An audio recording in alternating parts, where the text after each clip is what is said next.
So, December last year, I painted this giant mural in my favorite cafe. I have a video about it in case you want to check it out. And after doing that, I felt so inspired. All I wanted to do was create more traditional art, work with different types of paint, just make less digital stuff, And naturally, like with so many things that spark excitement and joy for me, I then proceeded to ignore it for weeks and weeks and weeks.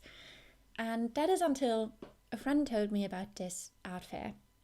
Basically, once a year in the city where I currently live, this massive event is taking place. And I never heard of it before, but apparently, for one weekend, international artists, galleries, collectors, whoever come together for this event, for this really, really fancy art fair. And I thought, that sounds super cool. Let's apply. Let's try this. Let's just give it a shot. And then something weird happened in my brain because I immediately was sure that I needed to paint traditionally on canvas, because applying to a fancy art fair with my usual style of work was just completely out of question for me,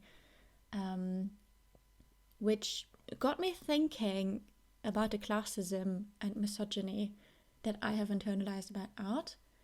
And that's what I want to talk to you about today. And you can listen to my rambling while watching me paint a massive canvas for an art fair that I decided not to apply to in the end. I guess my story about art style starts in high school, because I had this art teacher who told me mangas and comics are not real art. That's something a lot of kids go through in puberty. But if I'm serious about wanting to be an artist, I need to grow out of it as quickly as possible, which just stuck with me. It's now over 10 years later. I think it's been 15 years ago that I heard this art teacher say this to me, and it's still in my brain. It's still so deep in my brain that I'm not making real art. I just make comics and cute stuff for fun.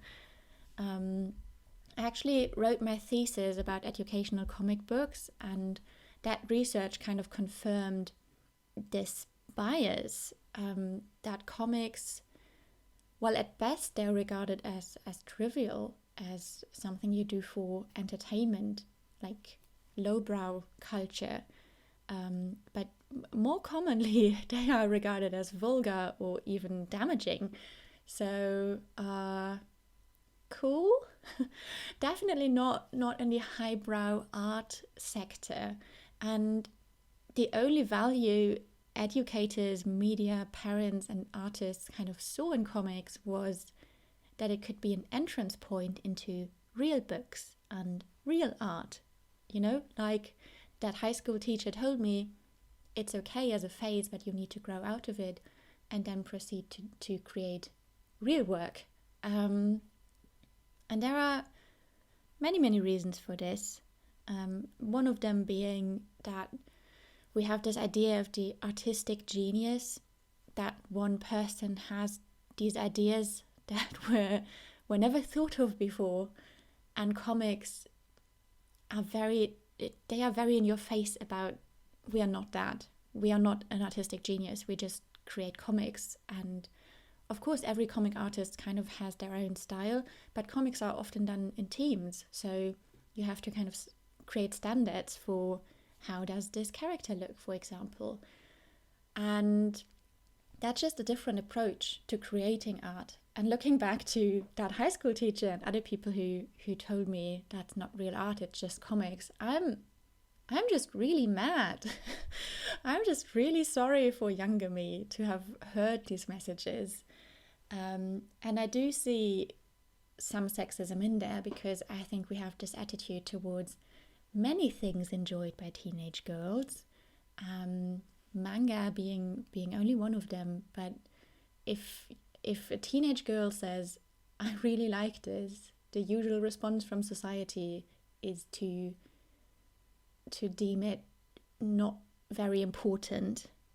That's what happened with many things that young girls enjoyed. And yeah, I just want to say, if you are or you know a teenage girl who currently wants to create mangas, that interest is so valid and so important. And also it's creative as fuck. It is art, it is artistic. And I think we need to stop telling ourselves and telling younger creative humans that there is like real art and then there is comics and manga that are commercial and not important and not creative or anything like that. Because yeah, it's so damaging in the long run. Like, imagine what we could do as creative people if we didn't tell ourselves that our work wasn't valuable. So that's the one thing. And the other aspect that's really annoying to me is the classism of it. Deeming some forms of art and expression to be like highbrow and culture and valuable and important, and other creative expressions are just labeled as content. And I'm just, why are we doing this? Because what annoys me so much is the access to the creative industry relies so much on your personal network. And I never went to art school. My parents are not artists. My parents are not in any creative field. I didn't have a network of mentors and professors helping me to build my own network. I had to do it by myself. And I didn't have like mentors telling me, this is how you talk to an agent, this is how you contact a gallery, this is how you get your work into magazines, or anything of that. And I think I also lacked or missed out on the main benefit of art school, which in my opinion is to have that phase of, I can experiment with different techniques with very low stakes. There's nothing at risk here. You have time in art school to develop your style and have guidance and feedback while you're doing it, and you learn in an environment that is meant for learning. And I never had that. I learned on the job. I just jumped right in, tried to make money, tried to build my network. And my whole business is built on me putting myself out there in the internet. And I noticed that internalized bias towards my own work, where I tell myself, I'm only an Instagram artist. And now apparently I'm also a YouTube artist. I'm a content creator. Look at me. My work isn't meant for galleries. And maybe that's true, but probably it isn't. But the longer I think about it, the less I want my work to be in galleries. Because, I don't know, I guess in galleries, your work is seen by a very specific group of people. And that is not necessarily the group of people I create art for. And I'm currently trying to redefine what art means for myself. And my current conclusion, no final definition is in the making. My current point of view is that art for me is a creative expression that evokes some type of emotional reaction in someone looking at it.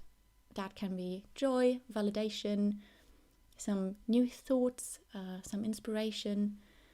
And I'm not saying that art and galleries can't do that. For sure, art and galleries can also do that. But again, art and galleries is just not seen by the group of people that I want to inspire and talk to and talk for, maybe. No, am I trying to talk for somebody?